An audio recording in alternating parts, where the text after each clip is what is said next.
Hello students, क्या हाल चाल है। उम्मीद करता हूं कि सब बढ़िया से होंगे। और इस लेक्चर के अंदर बेटा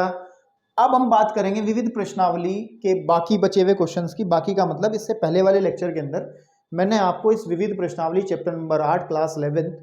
के 3 क्वेश्चंस करा दिए थे। तो 3 के बाद 4 से आज शुरू करते हैं, क्योंकि उन तीनों क्वेश्चंस में बहुत समय लग गया था। तो एक ही लेक्चर के अंदर पूरी एक्सरसाइज नहीं कवर हो पा रही थी यार, मजबूरी थी मेरी। तो मैंने क्या करा, अलग अलग लेक्चर्स शूट कर लिए हैं, तो कोई दिक्कत नहीं है। तो अब हम लोग बात करते हैं इस एक्सरसाइज के विविध प्रश्नावली के मिसलेनियस एक्सरसाइज के चौथे क्वेश्चन की तरफ। क्या कह रहा है चौथा क्वेश्चन, ध्यान से देखेंगे। वो कह रहा है यदि ए और बी भिन्न भिन्न पूर्णांक हैं, भिन्न भिन्न पूर्णांक मतलब कोई अलग अलग पूर्णांक हैं, तो सिद्ध करो कि ए की घात n और माइनस बी की घात n, ठीक है ना, आपके पास में का एक गुणनखंड। क्वेश्चन चेक कर लूं मैंने सही भी लिखा है नहीं लिखा है। हाँ, का एक गुणनखंड a माइनस बी होगा, a माइनस बी होगा, बिल्कुल ठीक बात है। यदि n एक धन पूर्णांक है तो, सवाल सही लिखा है। तो अगर कोई आपको कहे इसको गणित आगमन सिद्धांत से प्रूव करना, तो मेरे पढ़े हुए बच्चे बहुत सारे इसको गणित आगमन सिद्धांत से कर देंगे, लेकिन हम लोग द्विपद प्रमेय पढ़ रहे हैं, तो द्विपद प्रमेय का ही कॉन्सेप्ट लगाकर हम लोग काम करेंगे। तो इसको करने के लिए एक छोटी सी टेक्निक है, उसको हम थोड़ा सा ध्यान देंगे, उससे 2 लाइन में ही क्वेश्चन हो जाएगा। देखो, अगर मैं a की घात n को मैं थोड़ा लिख लूं a minus B plus B की घात n, तो कोई मना कर देगा क्या? बताओ मुझे, कर देगा कोई मना? नहीं करेगा मना, क्योंकि हम देखो b से b कट जाएगा, a की घात n को हमने ऐसा करके लिख लिया, क्योंकि हमारा काम ऐसे चलेगा। और इसको ब्रैकेट को थोड़ा सा मैंने बड़ा ब्रैकेट कर लिया यहाँ, ठीक है ना, आपके पास में, और इसको मैंने छोटे ब्रैकेट में लिख लिया, कोई दिक्कत ही नहीं है। इस ब्रैकेट को खोलेंगे, b से b कटेगा, a की घात n हमें फिर से प्राप्त हो जाएगा। अब इस द्विपद प्रमेय की पहली एक्सरसाइज में ही हमने पढ़ा था a प्लस बी की घात n का जो प्रसार पढ़ा था हमने, है ना, कि nc0 a की घात n प्लस nc1 a की घात n माइनस 1 b की घात 1 nc2 a की घात n माइनस 2 b की घात 2। ये तो आपको याद हो जाना चाहिए अभी तक, क्योंकि ये विविध प्रश्नावली है और ये अंतिम प्रश्नावली है, यानी कि सब कुछ सीख करके हम यहाँ बैठे हैं। तो ये प्रसार आपको अच्छे से याद होना चाहिए। अब इसी प्रसार से मैं क्या करूंगा, इसको खोल दूंगा और तुरंत अपने आप ही कहेगा कि हाँ सर सवाल हो गया, ठीक है ना, सवाल हो गया, ठीक है ना। आपके पास में गीला कहां से हो गया यार। चलिए देखिए, जब मैं a प्लस बी का प्रसार खोलूंगा तो a का काम करेगा a माइनस बी। तो देखो, खोलो ध्यान से, ये मेरे पास में बनेगा nc0 और a माइनस बी की घात आपके पास में आ जाएगा n। चेक कर लो, देखो, क्योंकि प्रसार में तो यही होता है ना। फिर साथ में आ जाएगा, दूसरा पद आ जाएगा nc1 a माइनस बी की घात आ जाएगा n माइनस 1, और साथ में आ जाएगा b की घात 1। भाई, अगर आपको प्रसार खोलना आता है, ये खोलना आता है a प्लस बी की घात n का द्विपद प्रमेय से प्रसार खोलना आता है, तो वही मैं इसमें काम कर रहा हूं। कोई और अलग से चीज ऐसी नहीं है, हम कोई ऐसी चीज इस्तेमाल नहीं कर रहे हैं जो हमने अब तक नहीं पढ़ी है, सब पढ़ के आए हैं। ये विविध है, विविध का मतलब सब पूरा चैप्टर खाने के बाद तब इसमें यहाँ बैठे हैं आकर के। दूसरा पद बनेगा आपके पास में nc2 a माइनस बी की घात आपके पास में आ जाएगी n माइनस 2 एंड b की घात 2 प्लस nc3 और a माइनस बी की घात n माइनस 3, ठीक है ना, और b की घात 3। अच्छा, मैं पूरे पद नहीं लिख रहा, डॉट डॉट डॉट, लास्ट वाला क्या बनेगा ncn और b की घात n, ये तो बनेगा भाई। लास्ट वाला पद बनेगा भाई, एक पद आएगा nc4 nc5 nc, आपके पास में ncn तक चलेगा, है ना। लास्ट का पद ये तो बनेगा ना, nc, ये बनेगा। अब ध्यान से देखेंगे, देखो मेरे भाई, अब अगर मैं इससे बारे में बात नहीं कर रहा, अभी इसका तो रोल खत्म हो गया, यानी कि a की घात n को, बेसिकली a की घात n को हम लिख सकते हैं in the terms of nc0 की वैल्यू कितनी होती है, nc0 की वैल्यू कितनी होती है, nc0 की वैल्यू 1 होती है, तो लिख लेंगे a माइनस बी की घात, केवल यहां पर n बचेगा, प्लस ncn की वैल्यू होती है n, और a माइनस बी की घात आ जाएगा n माइनस 1, ठीक है ना। अब ध्यान से सुनना, plus nc2 as it is रख लो, कोई दिक्कत नहीं, अगर नहीं वैल्यू रखना चाहते तो a माइनस बी की घात n माइनस 2 एंड b की घात 2 plus NC3 a minus B की घात n माइनस 3, है ना, इंटू बी की घात 3 dot dot dot dot NCn की वैल्यू 1 होती है और यानी कि b प्लस बी की घात n। ठीक है जी। अब एक काम करेंगे, देखो ध्यान से, a की घात तो n है ही है, और वो जिस कोने पे पड़ा हुआ b की घात n है उसको उठा करके इधर पटक दो बराबर की इस तरफ, तो क्या आ जाएगा, वो प्लस का है, इधर आकर के माइनस का हो जाएगा। और ध्यान से देखो, a माइनस बी की घात n, n into a minus B की घात n minus 1, NC2 a minus B की घात n माइनस 2 एन बी की घात 2, यहाँ पे b है, यहाँ भी तो b होगा ना, छोड़ दिया था, ठीक है, plus NC3 a minus B की घात n माइनस 3 और b की घात 3 डॉट डॉट डॉट डॉट चलता रहेगा आपके पास में खेल। और क्योंकि ये वाला पद हम उठा चुके हैं तो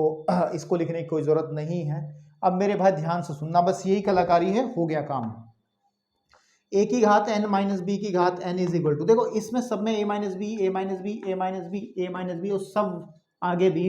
a माइनस बी आएगा ही आएगा सब में। तो मैं एक काम करता हूँ ना, मैं काम करता हूँ कि a माइनस बी को ना थ्रू आउट कॉमन निकाल लेता हूँ इन सब में से। तो जब यहाँ से a माइनस बी कॉमन निकलेगा तो बचेगा a माइनस बी की घात कितना बचेगा, n माइनस 1। ऐसा क्यों, क्योंकि देखो एक घात मैंने कॉमन निकाली है ना, एक घात मैंने कॉमन निकाली है, जब मैं इसकी गुणा करूँगा गुणा में घातें जुड़ जाएंगी, तो एक में जुड़ेगा फिर n माइनस 1, तो 1 से 1 कटेगा तो वैल्यू आ जाएगी n, तो देखो ये n जो की तो बनी रहेगी। ठीक है, क्योंकि a माइनस बी की एक घात को बाहर निकाल रहे हैं तो सीधी बात है a माइनस बी की घात में एक एक की कमी आ जाएगी। तो मतलब क्या होगा, देखो यहाँ आ जाएगा n into a minus B तो रहेगा लेकिन इसकी घात में n माइनस 1 की जगह n माइनस 2 हो जाएगा, क्योंकि इनमें से एक घात हमने बाहर निकाल ली है। ठीक है, आप चाहे तो कोशिश करके देख ले, इसकी जब गुणा करेंगे गुणा में घातें जुड़ती हैं तो 1 प्लस n माइनस 2, तो n माइनस 1 आ जाएगा, चेक कर लो, है ना, आपके पास साथ में b भी है, प्लस NC2 और a माइनस बी की घात आपके पास में आ जाएगा n माइनस 3 और b की घात 2, फिर ऐसी NC3 a माइनस बी की घात आ जाएगा n माइनस 4 एंड b की घात 3 डॉट डॉट डॉट। अब आप क्या देख पा रहे हैं, चूंकि n क्या है, n एक धन पूर्णांक है और a b भी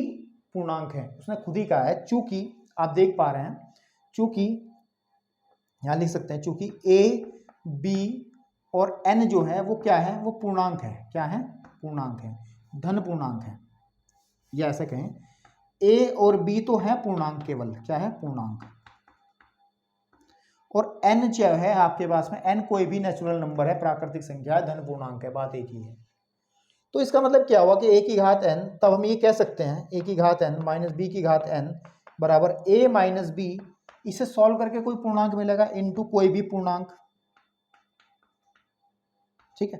भाई, जब a b भी पूर्णांक है n भी पूर्णांक है, जब इसको सॉल्व करेंगे कुछ भी वैल्यू निकलेगी तो एक पूर्णांक ही निकलेगी, कोई भी एक पूर्णांक ही निकलेगी आपके पास में, वैल्यूज को हम जब हल करेंगे तो ये क्या कह रहा है, इसका मतलब क्या है कि a की घात n माइनस बी की घात n बटे a minus B is equal to किसी पूर्णांक के बराबर है। और ये क्या कहता है, इस कथन को हम क्या कह सकते हैं, यानी कि a माइनस बी को हम a माइनस a की घात n माइनस बी की घात n को जब हम a माइनस बी से भाग करते हैं तो कोई पूर्णांक मिलता है, इसका मतलब यही तो होता है। मैं कह रहा हूं कि 14 को आपने 2 से भाग करा, एक पूर्णांक मिला मुझे 7, तो अगर यहाँ पे पूर्णांक मिलता है, पूरी संख्या मिलती है, इसका मतलब क्या है कि 2 14 को विभाजित करता है ना, विभाजित करता है, या फिर 14 2 से विभाज्य है, पूर्णतः विभाज्य है। तो यही बात इसमें हो जाएगी, हम लिख देंगे अतः a माइनस बी a की घात n माइनस बी की घात n को पूर्णतः विभाजित करता है। कैसे करता है, पूर्णतः विभाजित करता है, पूर्णतः यानी कि पूरी तरीके से विभाजित करता है, और जो पूर्ण से विभाजित करता है वो क्या कहलाता है, गुणनखंड कहलाता है, विभाजित करता है। लिख देंगे अतः a माइनस बी a की घात n माइनस बी की घात n का एक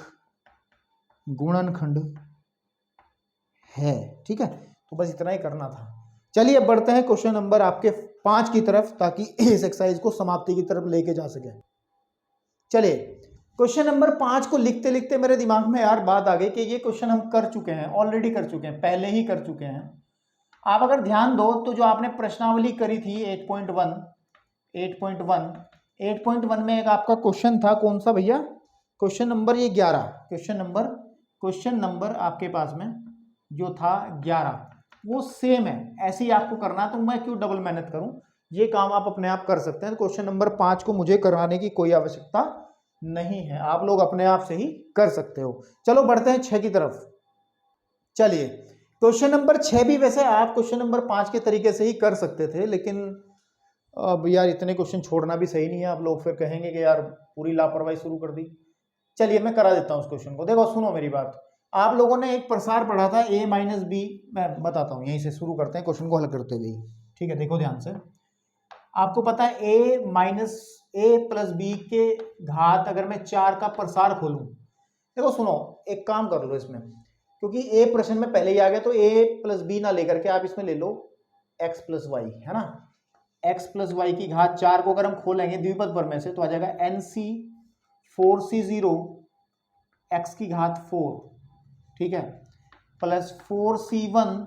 x की घात 3 और y की घात 1, क्योंकि आपको पता है x की घात घटती भी जाएंगी, क्या लिखते हैं 4 माइनस 1 का मतलब 3 हो गया। उसके बाद में प्लस 4c2 x की घात 2 एंड y की घात 2, फिर आ जाएगा 4c3 x की घात 3 नहीं x की घात 1 और y की घात 3, फिर आ जाएगा 4c4 और x खत्म हो जाएगा और y की घात आ जाएगा केवल 4, ठीक है। अब ध्यान दो, अगर मैं इसको माइनस में लिखूंगा x माइनस वाई की घात 4 को लिखूंगा, तो आ जाएगा 4c0 x की घात 4 माइनस 4c1 x की घात 3 y की घात 1। ये माइनस क्यों आया, क्योंकि हमने ये पहले ही बहुत बार चर्चा कर ली है कि y आपके पास में अगर माइनस में है तो जहां पर भी y की घात विषम संख्या होगी वो पद माइनस में आ जाएगा, ठीक है। प्लस 4c2 x की घात 2 एंड y की घात 2 माइनस 4c3 x की घात 1 एंड y की घात 3 प्लस 4c4 और y की घात आ जाएगा 4।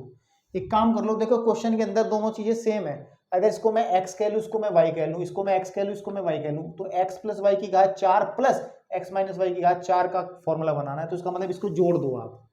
इनको आप जोड़ दो, प्लस कर दो, तो यानी क्या आ जाएगा हमारे पास x प्लस वाई की घात 4 प्लस x माइनस वाई की घात 4 बराबर हो जाएगा, इसमें ये विषम पद कट जाएंगे, इससे कट जाएगा क्योंकि ये प्लस का ये माइनस का, तो मेरे पास बचेगा 4c0, देखो एक ये रखा एक ये रखा, तो 2 इंटू 4c0 x की घात 4 प्लस ये भी 2 हो गया, 2 इंटू 4c2 x की घात 2 y की घात 2 प्लस फिर 2 4c4 और y की घात 4, ठीक है। चाहो तो आप थ्रू आउट 2 कॉमन निकाल लो, अंदर क्या बचेगा, अंदर बचेगा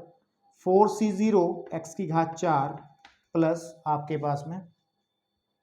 4c0 का मान कितना हो जाएगा 1 हो जाएगा, तो केवल x की घात 4 ही लिख लो ना इसमें, आपको पता प्लस 2 बाहर आ गया, इसका 4 का फैक्टोरियल अपॉन 2 का फैक्टोरियल, 2 का फैक्टोरियल और x स्क्वायर और y स्क्वायर, फिर प्लस यह आ जाएगा हमारे पास में 4c4 का मान 1 होता है, तो 2 बाहर आ गया, तो केवल y की घात 4, ठीक है बेटा। अब ध्यान से देखेंगे, यह आ जाएगा 2 इंटू एक्स की घात 4, साथ में जब इसको खोलेंगे आ जाएगा प्लस का 3 4 गुणे 3 बटे 2 और एक्स स्क्वायर और वाई स्क्वायर प्लस वाई की घात 4, ठीक है ना। अब इसे काट लो इससे 2 बार, तो 6 आ जाएगा, इसका मतलब यहाँ पे कितना जाएगा, यह जाएगा 6x स्क्वायर और वाई स्क्वायर। ये किसका मान आया हमारा, बस सवाल हल हो चुका, सिर्फ अब कुछ काम करना छोटा सा, उसके बाद आप आंसर को लेते हुए घूम के नाचते फिरना, है ना। देखो अगर इस क्वेश्चन में हम x इज इक्वल टू तो रख देता हूं मैं a स्क्वायर तथा y इज इक्वल टू रख देता हूं मैं under root of a square minus 1, रखने पर क्या होगा, यहां पे जब रखेंगे तो आ जाएगा a square plus under root of a square minus 1 की घात 4 प्लस a square minus under root of a square minus 1 की घात 4 बराबर आ जाएगा 2 इंटू एक्स की घात 4, या मतलब है a स्क्वायर की घात 4 प्लस 6 इंटू एक्स a की घात 4 की घात 2, ठीक है, नहीं नहीं नहीं नहीं नहीं नहीं a की घात 2 की घात 2, है ना। और y क्या है under root a square minus 1 की घात 2 plus under root a square minus 1 की घात 4, इसको हल करना है, आपको आंसर देना है। देखो हल कर दें, कोई दिक्कत नहीं है। यहाँ 2 बाहर ही रहेगा, अंदर आ जाएगा a की घात 8, a की घात 8 प्लस, ध्यान से देखना, यहाँ आ जाएगा a की घात 4, 6 a की घात 4, लेकिन अंदर आ जाएगा a स्क्वायर माइनस का 1, क्योंकि स्क्वायर से रूट हट जाएगा, प्लस इसका क्या आ जाएगा हमारे पास में, जब इसकी 2 बार गुणा करेंगे, देखो under root a square minus 1 into under root a square minus 1 into under root a square minus 1 into under root a square minus 1, तो इसमें तो अंडर रूट हट जाएगा, इसका मतलब है a स्क्वायर माइनस 1 और फिर a स्क्वायर माइनस 1, इसका मतलब आ जाएगा a स्क्वायर माइनस 1 का होल स्क्वायर। तो जब इसे सॉल्व करूंगा तो आ जाएगा a स्क्वायर माइनस 1 का होल स्क्वायर। ठीक है, तो थोड़ा सा इसको सिंप्लीफाई कर लो, बस आपका आंसर आया पड़ा है, आया पड़ा है। ठीक है ना, चलिए देखो, देखो ध्यान से, मैं यहाँ कर देता हूँ, यहाँ पे मैं इसको कर देता हूँ। ठीक है, तो देखो बराबर 2 तो बाहर है ही है, a की घात 8 भी है, कोई दिक्कत नहीं है, प्लस इसके अंदर मल्टीप्लाई कर लो, 6 a की घात 6, 6 a की घात 6 और 6 माइनस का 6 a की घात 4। ठीक है, प्लस इसका फॉर्मूला खोलो, a माइनस बी का होल स्क्वायर, तो होता है a का स्क्वायर, जब a का स्क्वायर करेंगे तो a की घात 2 का 2,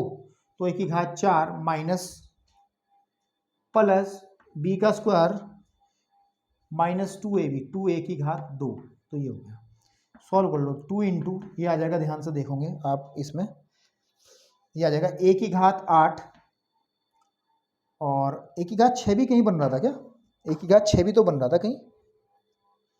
ये 6 ही तो है यहाँ, 6 की घात 6, तो 6 की घात 6 है ये। ठीक है ना, तो यहाँ पे आ जाएगा प्लस 6 a की घात 6 और देखो 4 ये रखी, सॉरी 6 में से 1 घटेगा तो कितना बचेगा, 5, 5 a की घात 4। ठीक है बेटा, और उसके बाद में यहाँ पर माइनस का 2a स्क्वायर और प्लस का 1, तो इतना ही आप इसे छोड़ सकते हैं, कोई दिक्कत नहीं है, आंसर आप लोग यहीं पे छोड़ दो, टूट जाए फोन। ठीक है, आपके पास में तो ये आ जाएगा। ठीक है, इन्होंने 2 के अंदर मल्टीप्लाई कर दी है, लेकिन आप यहीं छोड़ देंगे आपके पास में। ठीक है, हाँ बिल्कुल ठीक है, आप आंसर यहीं छोड़ देंगे इसमें। चलिए बढ़ते हैं क्वेश्चन नंबर 7 की तरफ, ताकि इस एक्सरसाइज को मार सके जल्दी। चलिए जी, अब इस तरीके का क्वेश्चन भी जैसे क्वेश्चन नंबर 7 है, आपने पहली एक्सरसाइज में किया था, लेकिन चलिए इसको कराते हैं, इसमें कुछ अलग बात है थोड़ी सी। उसने कहा है कि 0.99 की घात 5 के पहले 3 पदों का प्रयोग करते हुए, मतलब इसका प्रसार जब खोलेंगे तो इसका निकटतम मान ज्ञात करना। देखो बड़े आसानी से करेंगे, 0.99 है की घात 5 है, तो अगर मैं इसको तोड़ लूं, इसको मैं तोड़ सकता हूं कि 1 माइनस 0.01, देखो ना, 1 में से अगर हम लोग 0.01 घटाएंगे तो कितना जाएगा, यहाँ पे 9 बचेगा, यहाँ पे 9 बचेगा, आपके पास में यही आएगा ना। देखो ना, अगर आप 1 में से 0.01 घटाओगे तो आपको सीधी सी बात है यही मिल जाएगा, है ना, आपके पास में देख लो घटा के चाहे तो। इसकी घात 5, अब इसको कैसे खोल लेंगे, द्विपद प्रमेय से। द्विपद प्रमेय में क्या तरीका था कि आपको पता है a प्लस बी की घात n का प्रसार हमने खोलना बताया था, और a माइनस बी की घात n का प्रसार भी आपको खोलना आता है। अगर आप विविध प्रश्नावली के सवाल देखने बैठे हैं, क्वेश्चन देखने बैठे हैं, तो इसका इतनी उम्मीद मैं करता हूं कि आपने पिछली एक्सरसाइज तो कर ही ली होगी, अदरवाइज फिर कोई फायदा नहीं बैठने का अगर ये नहीं आता है तो, क्योंकि मैंने बहुत जोर लगा के, बहुत दम लगा के चीजें समझाई हैं आपको। तो अब इसका प्रसार हम खोलेंगे तो क्या खुलेगा, देखो n का मान है 5c0 और a का काम करेगा 1 की घात आ जाएगा 5, फिर माइनस, क्योंकि माइनस वाला खुलना है, इसका अल्टरनेट बेस में माइनस आएगा, 5c1 और आ जाएगा 1 की घात 4, क्योंकि 5 माइनस 1 होती है ना, 5 माइनस 1 और 0.01 की घात आपके पास में आ जाएगी 1, प्लस 5c2 1 की घात आ जाएगा 5 माइनस 2 एंड 0.01 की घात आ जाएगा 2, प्लस माइनस आएगा अगला पद, है ना। लेकिन उसने ये कहा है कि पहले 3 पदों का ही प्रयोग कर लो बस, तो हम आगे लिखने की हमें जरूरत ही नहीं है, हम आगे लिखेंगे भी नहीं, केवल 3 ही पद इसके लिख लेते हैं, अन्य पद को छोड़ देते हैं, क्योंकि उसने खुद ही कहा है कि पहले 3 पद लेकर के काम करना है। ठीक है, तो कोई बात नहीं, देखो NC0 का मान 5C0 का मान आपके पास में कितना हो जाएगा, 5C0 का मान तो 1 हो जाएगा, इंटू 1 की घात 5 1 ही होती है, और आपके पास 5C1 का मान 5 हो जाएगा, ठीक है ना, और इसका वैल्यू 1 हो जाएगा इंटू 0.01, फिर प्लस 5C2 का मान देखो factorial 5 upon factorial 2 and factorial 3, ठीक है ना, और 0.01 की घात 2, ठीक है। तो ध्यान से देखेंगे 1 माइनस ये आ जाएगा आपके पास में 0.0005, 0. भाई गुणा कर लो ना, 5 की गुणा करेंगे 0.01 में तो यही आएगा, प्लस 5 को खोलेंगे तो आ जाएगा 5 गुणे 4/2, है ना, और ये आ जाएगा, आप जब 0.01 की 0.01 में गुणा करोगे तो आई थिंक 4 के बाद ऐसे में लगेगी, तो 1 0 0 0 0 0 काटी 0 0 0 जोड़ लो 1 0 0 0 0, ये 4 के बाद इसमें 1 2 3 4, तो यानी कि आ जाएगा आपके पास में कितना, ये तो आएगा यहाँ, ये आ जाएगा इंटू 0.0001, 0.0001, और अगले स्टेप में अगर हम जाएं तो मेरे को मिलेगा 1 माइनस 0.05 प्लस ये काटो 2 तो 10 हो जाएगा, ये यानी आपके 10 गुणे 0.0001, और जब 10 की गुणा हम लोग करते हैं तो आपको सीधी बात पता होती है,